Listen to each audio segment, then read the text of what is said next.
الحمد لله الذي شرفنا لعلوم الحديث والقرآن، والصلاة والسلام على معلم أصحاب الصفة وعلى آله وأصحابه الكرام. أما بعد، فأعوذ بالله من الشيطان الرجيم. بسم الله الرحمن الرحيم. فلولا نفر من كل فرقة منهم طائفة ليتفقهوا في الدين. وقال النبي صلى الله عليه وسلم: فقيه واحد على الشيطان من 1000 عابد. صدق الله العظيم وصدق رسوله النبی الکریم. قرآن ہمارا رہبر ہے، اسلام ہماری منزل. قرآن ہمارا رہبر ہے، اسلام ہماری منزل. اس پورے عالم دنیا میں اسلامی کردار دکھا کر دم لیں گے. میرے انتہائی واجب الاحترام علماء کرام اور طلباء اعظام، آج کے اس تقریری مسابقے کے اندر جو میں موضوع لے کر حاضر ہوا ہوں وہ عالم دنیا میں دینی مدارس کا کردار. میرے محترم دوستو، دینی مدارس کا کردار صرف آج ہی نہیں، تخلیق کائنات سے قبل آسمان کی بلندیوں پر روشن نظر آتا ہے. خالق رب ازل نے معلم ہونے کی حیثیت سے وعلم آدم الاسماء کا اظہار کر کے مدرسے کے سب سے پہلے متعلم کو ملائکہ پر فوقیت دی. پھر یہ مدرسہ آسمانی دنیا کے نیچے مکہ مکرمہ میں دار الارقم کے نام سے ایک صحابی کے گھر میں قائم ہوا. پھر دار الارقم کے بعد یہ مدرسہ مدینہ المنورہ میں اصحاب صفہ کے نام سے مشہور ہوا. میرے محترم دوستو، مدرسہ کسی سنگ و خشت کے ڈھیر کا نام نہیں، بلکہ مدرسہ نام ہے اس جگہ کا جہاں معلم اور متعلم کی نسبت قائم ہو. میرے محترم دوستو، الحمدللہ دینی مدارس، آج کے دینی مدارس بھی انہی اصحاب صفہ کا کردار ادا کر کے اس عالم متعفن مفسد کو مطہر مسلح روشن کر رہے ہیں. اگر آپ کو یقین نہیں ہوتا تو میں آپ کو بتانا چاہتا ہوں، دنیا کے اندر جب بھی کسی چیز کی ضرورت پڑی، مسجد میں امام کی ضرورت پڑی یا خطیب کی ضرورت پڑی یا کسی مؤذن کی ضرورت پڑی تو تم نے مدرسے کی طرف رجوع کیا. یہ میرے مدرسے کا کردار ہے. دنیا میں اگر کسی نکاح کا معاملہ پیش آیا، طلاق کا معاملہ پیش آیا تو تم نے مدرسے کی طرف رجوع کیا. یہ میرے مدرسے کا کردار ہے. ان معاملات کے علاوہ دنیا کے نظام کے اندر جب بھی تمہیں کوئی معاملہ پیش آیا تو تم نے مدرسے کی طرف رجوع کیا. یہ میرے مدرسے کا کردار ہے.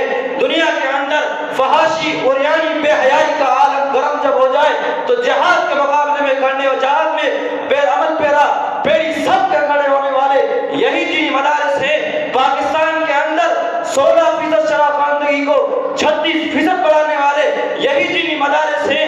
اس کے علاوہ فکر و فاقہ سے نہال خاندان کے بچوں کو مفت تعلیم دینے والے یہی دینی مدارس ہے. تو میں آپ کو آگے بتانا چاہتا ہوں میرے محترم دوستو، دنیا میں بھی جب بھی فتنوں نے الغار کی تو سیسا پھرائی دیوار کی طرح سامنے کھڑے ہونے والے یہی دینی مدارس ہے. پھر جب یہ فتنہ فرنگی کے روپ میں آیا تو اس کا مقابلہ مولانا حسین احمد مدنی، مولانا قاسم نانوتوی نے کیا. یہ اسی مدرسے کے اوقات سے. پھر جب یہ فتنہ مرزا غلام احمد قادیانی کی صورت میں آیا تو اس کا مقابلہ مولانا شاہ عطا اللہ شاہ بخاری رحمۃ اللہ علیہ نے کیا. پھر جب یہ فتنہ مرزا طاہر علی اور مرزا ناصر کی صورت میں آیا تو اس کا مقابلہ مفتی محمود رحمۃ اللہ علیہ نے کیا. پھر جب یہ فتنہ آج کے اس عالم کے دور میں قادیانی کی صورت میں آیا تو اس قادیانی کی کمر توڑنے والا علماء دیوبند کا ترجمان قائد جمعیت حضرت مولانا فضل الرحمان نے ان کا مقابلہ کیا. یہ کس کے اوقات تھے؟ یہ کہاں سے فارغ شدہ تھے؟ یہ تو انہی مدرسے کے اوقات تھے. کسی یونیورسٹی سے فارغ شدہ نہیں تھے، کسی اسکول سے فارغ شدہ نہیں تھے. یہ انہی مدارس کے مہکتے چہکتے بلبلے تھے. تو پھر میں کیوں نہ کہوں ان ظالموں کو کہ کتاب سادہ رہے گی کتاب سادہ رہے گی کب تک؟ کبھی تو آغاز باب ہوگا، جنہوں نے بستی اجاڑ ڈالی کبھی تو ان کا حساب ہوگا۔ سکوت صحرا میں بسنے والوں، سکوت صحرا میں بسنے والوں، رتوں کا مزاج سمجھو، ابھی تو اتنی گھٹن پڑے گی کہ سانس لینا عذاب ہوگا۔